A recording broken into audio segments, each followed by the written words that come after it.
नारायण हरी।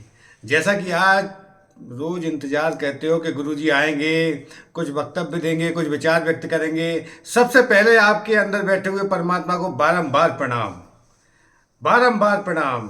क्योंकि आप हो तो हम हैं।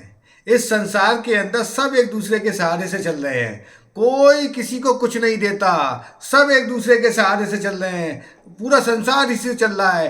प्रकृति सब एक दूसरे से जुड़े हुए हैं। ये पूरा सिद्धांत ही यही है कि आप हो तो हम हैं तो आप हो। इस संसार का नियम यही है, इसी से संसार चल रहा है। तो आज हम आपसे चर्चा करते हैं, साथ ही उपाय भी बताएंगे लक्ष्मी के। आज आपसे चर्चा करते हैं कि जैसे पूर्व में हमने चर्चा करी थी कि जीवन क्या है। जीवन परमात्मा ने आनंद के लिए दिया है, खुशी के लिए दिया है, प्रसन्नता के लिए दिया है। आप उसको आनंदित लो, आनंद भोगो। आप जैसा अद्वितीय कोई है ही नहीं संसार में। आप अपने आप में अद्वितीय हो। आप कंपैरिजन करने लगते हो कि मेरा उससे कंपैरिजन, मेरा उससे। आपका कंपैरिजन किसी से हो ही नहीं सकता। आप अपने आप में श्रेष्ठ हो। भगवान ने अद्वितीय बना के भेजा है आपको। आप उसका आनंद लो, खुशी लो, प्रसन्नता लो। क्यों? क्योंकि आपको एक चीज़ और बताता हूँ, विज्ञान से बताता हूँ कि जब हमारे शरीर की चमड़ी होती है, जब चमड़ी में कोई परेशानी दिक्कत आ जाती है, तो ये चमड़ी किसी दूसरे को नहीं चढ़ाई जा सकती और ना ही किसी दूसरे की चमड़ी हमारे पास, हमारे शरीर पर आ सकती है। तो प्रकृति ने कितना श्रेष्ठ बनाया है आपको कि आप ही की चीज़ अंदर से आप फील करोगे। जैसे दूसरी चीज़ उदाहरण के तौर पे बताता हूँ कि देखो, आई का इम्प्रेशन, आई इम्प्रेशन मैनिपुलेट किया जा सकता है, बनाया जा सकता है उसको एआई के द्वारा। मगर एक थंब इम्प्रेशन, थंब इम्प्रेशन को भी एआई के द्वारा बनाया जा सकता है। एक चीज है व्यक्ति की जो मौलिक है, जो अलौकिक है, जो स्वयं की है, जो उसकी अपनी खुद की है, वो है उसकी सबसे अंदर शरीर से आने वाली है सुगंध।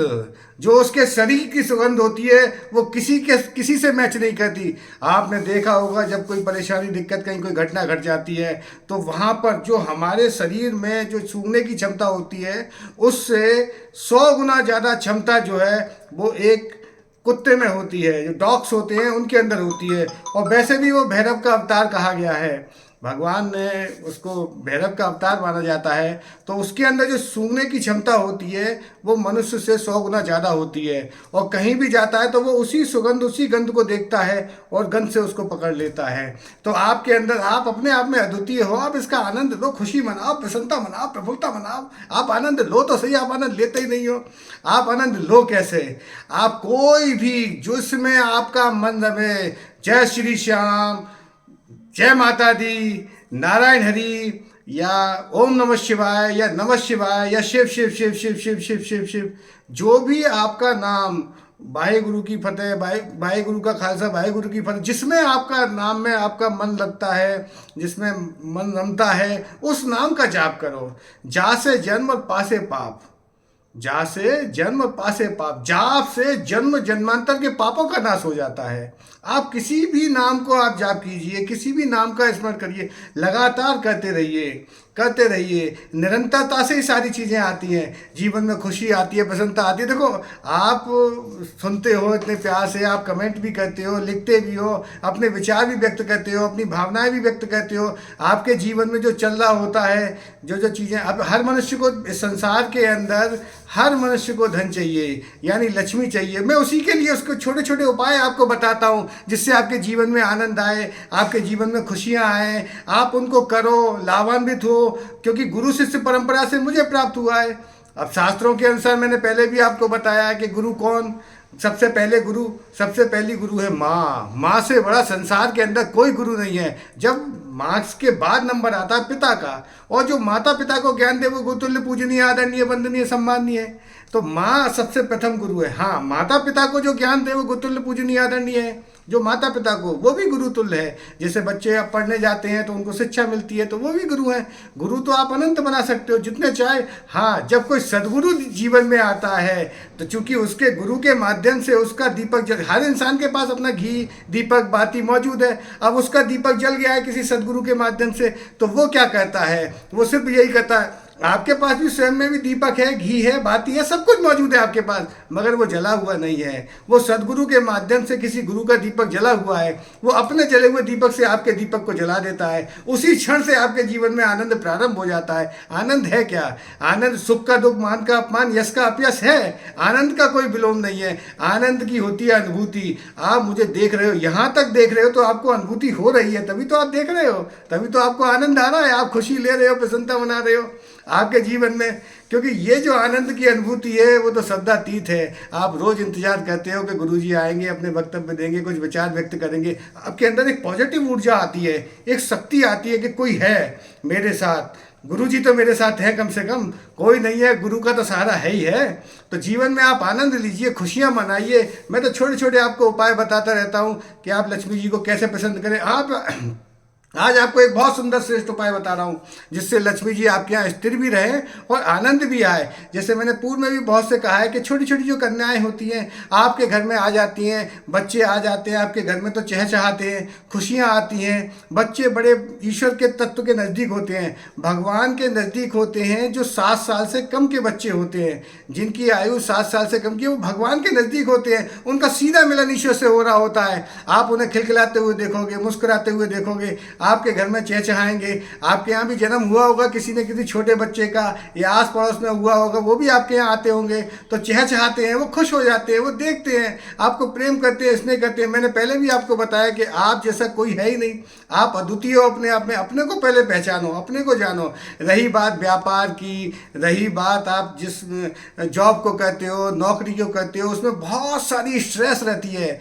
बहुत ज़्यादा प्रेशर रहता है कि कैसे करना है, इन चीज़ों को कैसे सेट करना है। तो उसके लिए आप किसी न किसी गुरु का सानिध्य लीजिए, या जो माता पिता आपसे बोलते हैं उनकी पूजा करिए, या हनुमान जी की पूजा करिए, या माता रानी की पूजा करिए। किसी न किसी की शरण में आप जाइए। कहीं ना कहीं से आपको वो ऊर्जा पॉजिटिव चाहिए जो आपकी शक्ति को बढ़ाए, निरंतरता। हाँ, वैसे भी मैं आपको बता दूं, अब बहुत सी पहले, अब तो शिष्य परंपरा खत्म हो गई, गुरु शिष्य परंपरा अब कहाँ रही है। अब तो खैर ये यूट्यूब ने बहुत अच्छा माध्यम दे दिया है कि आपसे मेरी बातें हो रही हैं, आप मेरे विचारों को सुन रहे हो। तो पहले कुल देवी होती थी, कुल देवता होते थे, वहाँ जाते थे कुल देवी देवता में। अब वो सारी चीज़ें अब समाप्त हो गई हैं, अब तो ना वो चीज़ें रही हैं। मगर हाँ, फिर भी जो वंश परंपरा से आज भी चली आ रही हैं, अब जैसे आपके अंदर परमात्मा बैठे हुए हैं, आप मुझे सुन रहे हो, कहीं ना कहीं वो प्रारब्ध है मेरा आपका। भाई प्रारब्ध है, संचित कर्म है, क्रियामान कर्म है, तभी आप सुन पा रहे हो मुझे। क्योंकि प्रारब्ध वो है जो पूर्व जन्म का कर्म है, उसको तो मनुष्य को भोगना ही भोगना है प्रारब्ध। और संचित कर्म वो है जो हमारे जन्म जन्मांतर के हैं, जो हमारे कितने जन्म हो गए वो पता ही नहीं है हमें और आपको, वो संचित कर्म है। और क्रियमाण कर्म है जो आज कर रहे हो, आज आप देख रहे हो, ये क्रियमाण कर्म है जो वर्तमान में, ये आपके अपने हैं, ये तो आपके जागृत हो गए। ईश्वर ने आपके अंदर जो परमात्मा बैठा हुआ है वो सुनने की शक्ति और सामर्थ्य दिया है, तभी आप इतने आनंद के साथ मुझे सुन रहे हो। मैं आपको एक बहुत सुंदर और श्रेष्ठ उपाय बताने जा रहा हूँ, उसको बहुत ध्यान से सुनना है, बहुत ध्यान से करना है। जैसे पूर्व में मैंने बताया था कि जब कोई गुरु न मिले तो हनुमान जी को गुरु बना लो। संकट कटे मिटे सब पीरा, जो सुमरे हनुमत बलबीरा। कौन सा संकट मोर गरीब को, जो तुमसे नहीं जात हटारो। हनुमान जी को आप गुरु बना लीजिए। हनुमान जी के लिए आपको करना क्या है, हाथ जोड़े हुए वाली मूर्ति, धातु की मूर्ति मिलती है तो बहुत ही सुंदर और श्रेष्ठ है, आप उन्हें घर में स्थान दीजिए, उनको गुरु बनाइए। हनुमान जी प्रसन्न कैसे होते हैं? हनुमान जी सबसे ज़्यादा प्रसन्न होते हैं। आप बताओ, अच्छा आप बताओ, आप कौन से किससे प्रसन्न होते हैं? अच्छा कमेंट में नीचे लिख के बताना मुझे कि किस चीज़ से हनुमान जी। अब बाद में तो मैं बता ही रहा हूँ आपको कि हनुमान जी किस चीज़ से प्रसन्न होते हैं। हनुमान जी प्रसन्न होते हैं, सबसे ज़्यादा जो प्रसन्न होते हैं वो भगवान राम का नाम लेने पर होते हैं। राम मुख से उच्चारते ही पाप वहीं सब जाएं, और माँ मुख से उच्चारते ही कपाट बंद हो जाएं। राम राम राम। आपके अंदर बैठे हुए परमात्मा को बारंबार प्रणाम। तो आपको करना क्या है?